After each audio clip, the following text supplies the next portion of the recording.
This is The World Now, bringing you the latest stories from around the globe. Starting in Copenhagen today, European leaders are facing a defining security test.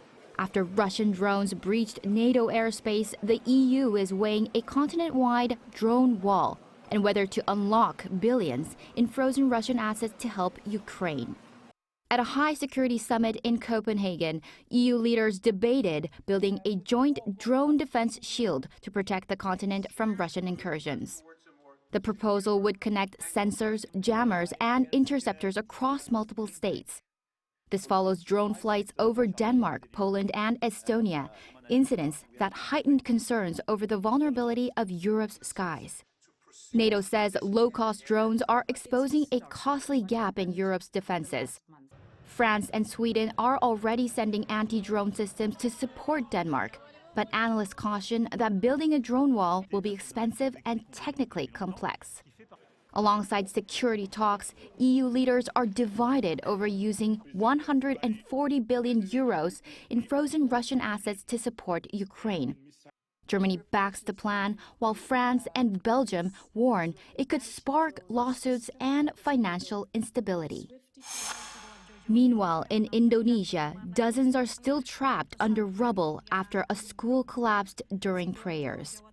An Islamic boarding school in Sidoarjo, East Java collapsed on Monday, killing 3 people, with nearly 100 others injured and 91 still missing.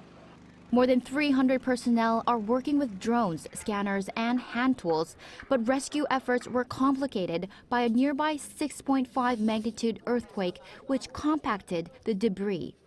Officials say unauthorized construction may have weakened the structure. Families are waiting anxiously near hospitals and command posts as the next hours are critical. In Ethiopia, scaffolding collapsed at a church packed with worshippers, killing at least 36 and injuring more than 200. The scaffolding collapsed at the Menjar Shenkora Aredi Mariam Church in the Amhara region on Wednesday morning. It happened during the annual Virgin Mary Festival, one of the country's largest religious gatherings. Witnesses say worshippers had climbed the wooden scaffolding to view murals when it suddenly gave away. Hospitals in the region are overwhelmed, with some victims transported to Addis Ababa for treatment. Local officials warn the death toll could rise as rescue and recovery operations continue.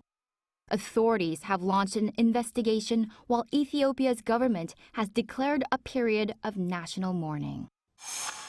The pioneering conservationist Dame Jane Goodall, who transformed our understanding of chimpanzees, has died of natural causes at the age of 91.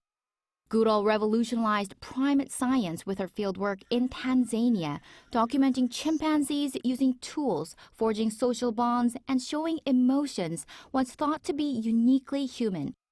She went on to found the Jane Goodall Institute and the youth program Roots and Shoots, becoming one of the world's most prominent conservation voices. Tributes to her are pouring in from scientists, political leaders, and environmental groups, praising her as a trailblazer whose work reshaped both research and activism.